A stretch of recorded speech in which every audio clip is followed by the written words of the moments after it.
अध्यक्ष महोदय, पहिला भाग चंद्रपूर जिल्ह्यातील 8 महिन्यापासून अध्यक्ष महोदय हे कंत्राटी हे आहेत काम करणारी मंडळी अध्यक्ष महोदय, जलजीवन मिशन मध्ये, स्वच्छ भारत अभियानामध्ये 8 महिन्यापासून अध्यक्ष महोदय ही सामान्य गरीब कुटुंबातील पोरं 8 महिन्यापासून त्यांना वेतन नाही. सरकारकडे वारंवार विचारणा करतो आम्ही.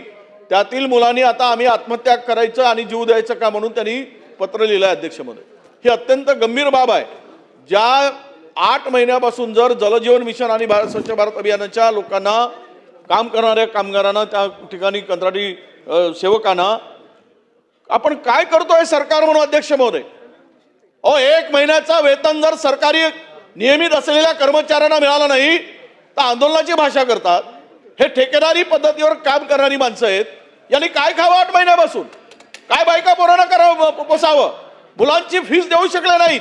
त्यांचे पोरं शाळेमध्ये जे होते त्यातील पोरांना काढून टाकावं लागलं. ही आत्महत्या करायची धमकी दिली अध्यक्ष महोदय. काही सरकार गंभीर आहे की नाही? काम करून घेतात फुकट करून आणि 8-8 महिने त्यांना पगार देत नाही. थोडीतरी ठेवा लाज लज्जा. सरकारने ठेवली पाहिजे की नाही अध्यक्ष महोदय? पत्रव्यवहार केल्यावर पैसे नाही म्हणून सांगताय आणि पैसे तुम्हाला उडवायला, पैसे लुटायला महाराष्ट्र आणि या गरिबांचे पैसे, कामगारांचे, कंत्राटी पद्धतीनं काम करणाऱ्या लोकांचे पैसे द्यायला पैसे नाहीत.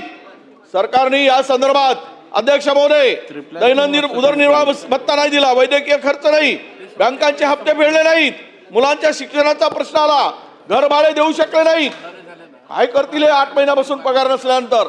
म्हणून माझी विनंती आहे अध्यक्ष महोदय, आपल्याला या स्थगनाच्या निमित्तानं सरकारने किमान इतक्या दिवसापासून प्रलंबित असलेली 8 महिन्यापासून यांची देयके 8 दिवसाच्या आत त्यांना कसे मिळतील यासाठी आता मंत्र्यांनी सांगितलं पाहिजे. आणि आपण सुद्धा तिथून संरक्षण म्हणून या सगळ्यांचं संरक्षण करते म्हणून. सन्मान्य सदस्य विजय वडेट्टीवार साहेबांनी दिलेल्या माहितीची गंभीर नोंद शासनाने घेऊन उचित कारवाई करावी.